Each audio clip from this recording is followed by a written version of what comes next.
Good evening. Welcome to South Asia Newsline. I'm Asia Sharma. Here are the top stories we are tracking for you on Thursday, the 26th of October.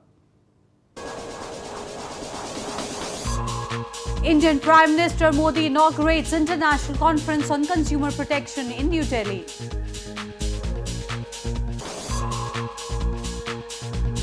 Contempt petitions against Pakistan's PTI party chief Imran Khan dropped.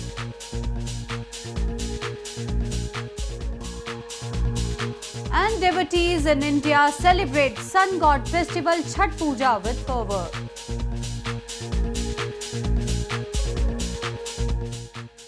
And now for all the details. Indian Prime Minister Narendra Modi on Thursday stressed that consumer protection is one of the priorities of his government. Speaking at the International Conference on Consumer Protection in capital New Delhi, he said that rules are being simplified to ensure that consumer grievances are redressed in a time-bound manner.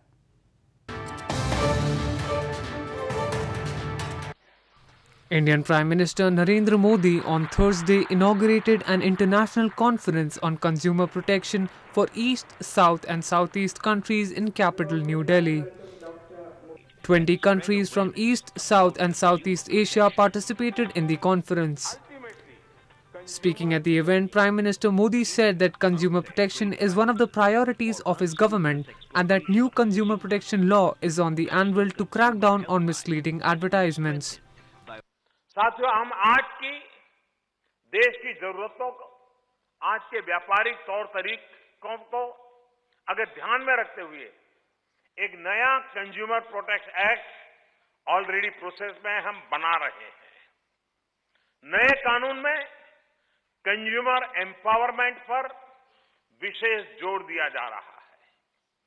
Consumer की परेशानी कम समय में, कम खर्च में दूर हो, उसके लिए नियमों को और अधिक सरल किया जा रहा है। Prime Minister Modi credited the new Goods and Services Tax or GST regime for giving the country a new business culture. He said that GST would encourage competition among companies that would result in fall in prices of goods benefiting poor and middle class consumers. Moving on, Indian and Sri Lankan Army conducted a joint training exercise on Thursday in India's western Pune city.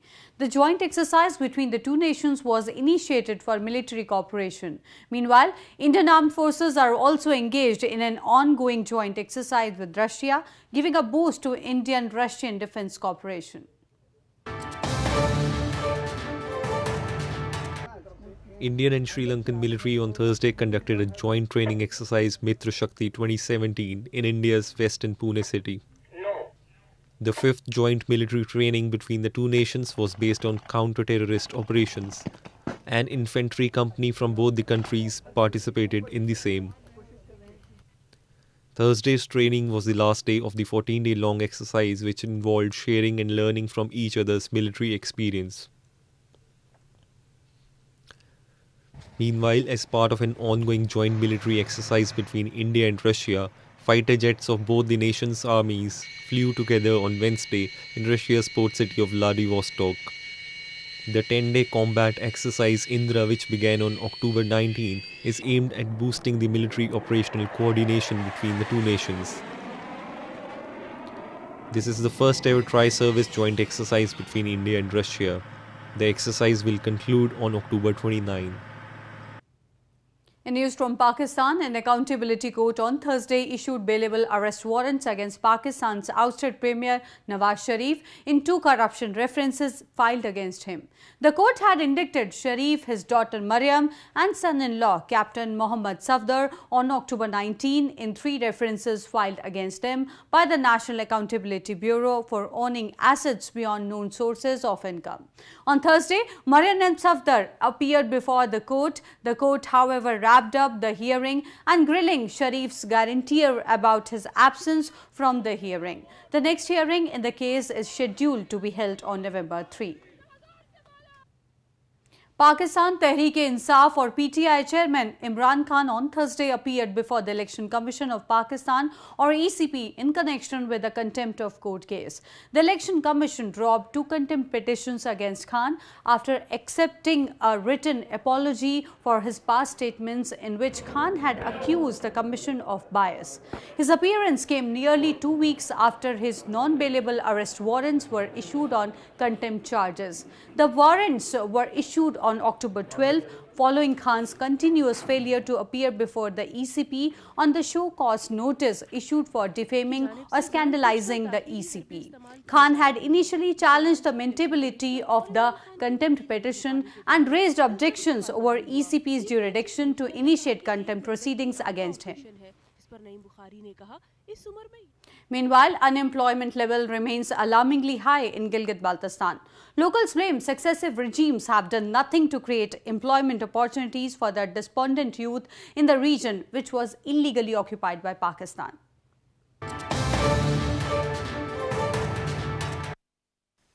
The youth of Gilgit-Baltistan are staring at a bleak future as they await word from the government about framing policies which will facilitate employment generation in the region.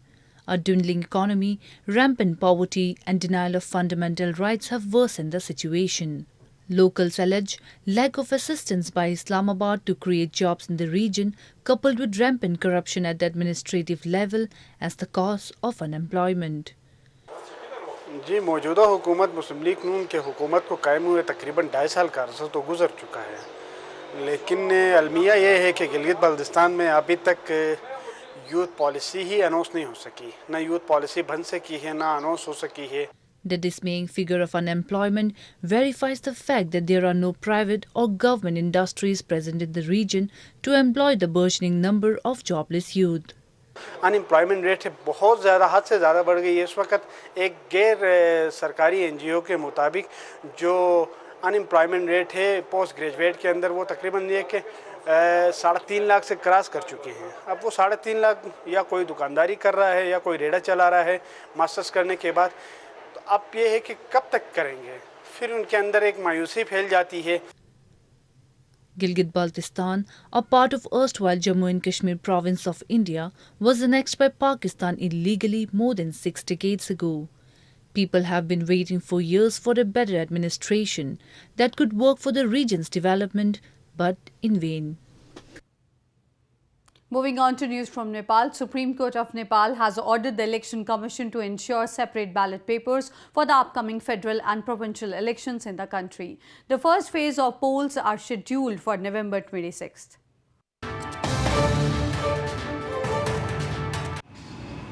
The Supreme Court of Nepal on Wednesday ordered the Election Commission or EC to ensure separate ballot papers for the federal and provincial elections. It also asked the EC to present a report on the progress made to that effect since its previous ruling. The court's decision comes days after nominations for the direct election system for the first phase of federal and provincial systems were filed. The order was issued in response to a contempt of court writ filed on Tuesday by Sarbendranath Shukla, a Rashtriya Janata Party Nepal or RJPN leader. Shukla in his petition argued that the Chief Election Commissioner defied Supreme Court's ruling on printing separate ballot papers for the 2 polls for the direct election system. Meanwhile, a senior Election Commission officer has said that it will be impossible to hold elections on November 26 with separate ballot papers. The Commission is in the conclusion that reprinting of ballot papers cannot be made due to the time constraint. A top official of International Age Group Red Cross on Wednesday expressed concern over the magnitude of the Rohingya crisis. While inspecting the situation in a camp in Bangladesh, the official said there was an urgent need to address the issue.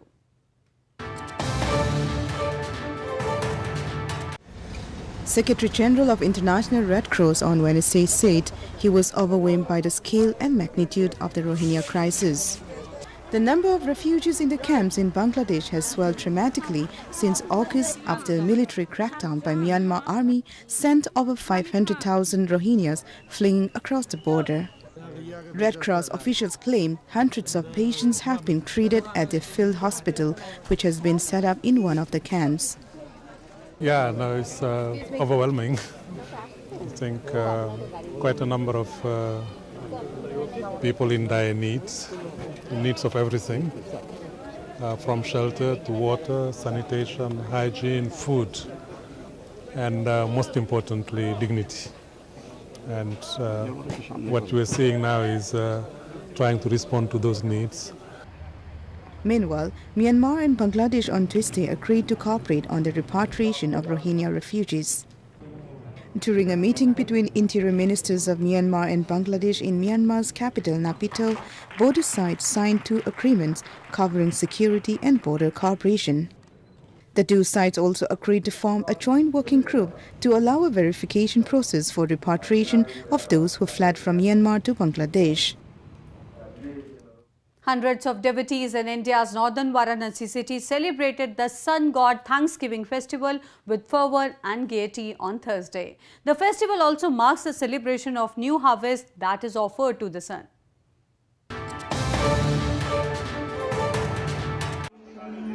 Scores of devotees in India's northern Varanasi city thronged banks of river Ganges on Thursday to mark the sun god festival Chhath Puja. The festival is dedicated to worship sun, which is considered as the god of energy and life force. Women presented religious offerings to the sun god and prayed for the well-being of their family and friends. During the festival, women observe rigid fast for 4 days and do not consume food or water the entire day till sunset. It also marks the celebration of new harvest that is offered to the sun. People in India's southern Karnataka province celebrated a unique footwear festival recently. Devotees thronged a temple in Kalaburgi district and offered slippers to Hindu goddess Lakama as a part of ritual.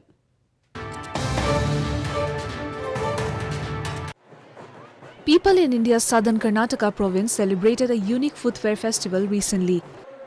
To mark the festival, hundreds of devotees thronged Hindu goddess Lakamma's temple in Kalaburgi district and offered sleepers to her as part of a ritual. People on the occasion also offer different dishes to the goddess along with saris, a traditional dress of Indian women. The Jatra is very important in the everyone people. The spirit and the devotee is very important things. All the peoples, they will God bless, and peoples are very here in the celebrated on this Ade Panchami day. Devotees from across the region visit the temple during the festival, and when their wishes are fulfilled, they also tie a garland of footwear to a tree outside the temple. Well, that's the way it was in South Asia this evening. Before we conclude, the top stories once again. Indian Prime Minister Modi inaugurates International Conference on Consumer Protection in New Delhi.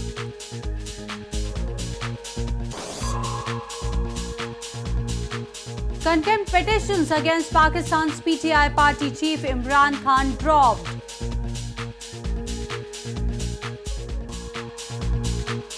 And devotees in India celebrate sun god festival Chhath Puja with fervor.